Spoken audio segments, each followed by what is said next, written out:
Le mariage entraîne une singulière responsabilité envers le bien commun, celui des époux d'abord, puis celui de la famille. Ce bien commun est constitué par l'homme, par la valeur de la personne et par tout ce qui donne la mesure de sa dignité. L'homme porte en lui cette dignité dans tous les systèmes sociaux, économiques ou politiques.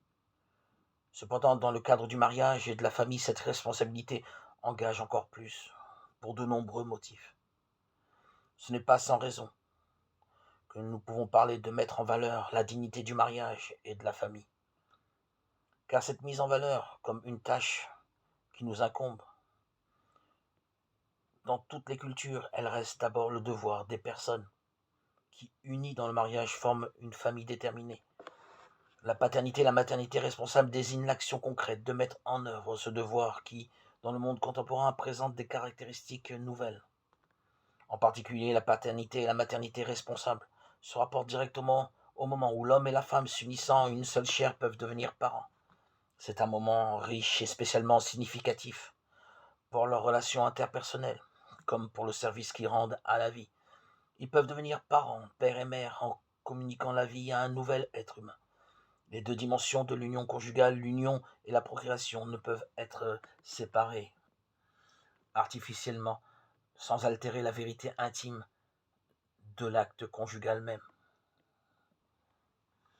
Tel est l'enseignement constant de l'Évangile et les signes des temps dont nous sommes témoins aujourd'hui, qui nous donnent de nouvelles raisons de le répéter avec une particulière insistance. L'apôtre Paul, si attentif aux nécessités pastorales de son époque, demandait clairement et fermement d'insister à temps et à contre-temps de Timothée 4.2, sans se laisser effrayer par le fait que l'on ne supporte plus la sainte doctrine de Timothée 4.3. Ces paroles sont familières à ceux qui, comprenant en profondeur ce qui se produit à notre époque, attendent non seulement de ne pas être abandonnés par la sainte doctrine, mais qu'elle l'annonce avec une énergie nouvelle, recherchant dans les signes des temps actuels des raisons providentielles de l'approfondir davantage.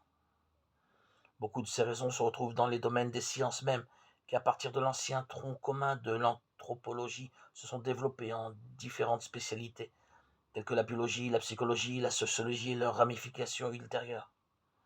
Tout tourne d'une certaine manière autour de la médecine et en même temps science et art au service de la vie et de la santé de l'homme. Mais les raisons ici évoquées découlent sur l'expérience humaine qui est multiple et qui, en un sens, précède et suit la science elle-même. Les époux apprennent par leur propre expérience ce que signifie la paternité et la maternité responsable. Ils l'apprennent également grâce à l'expérience d'autres couples qui vivent dans des conditions analogues. Et ils sont ainsi plus ouverts aux données des sciences. On pourrait dire que les savants reçoivent en quelque sorte un enseignement de la part des époux, pour être à leur tour en mesure de les instruire de façon plus compétente sur le sens de la procréation responsable et sur les manières de la pratiquer.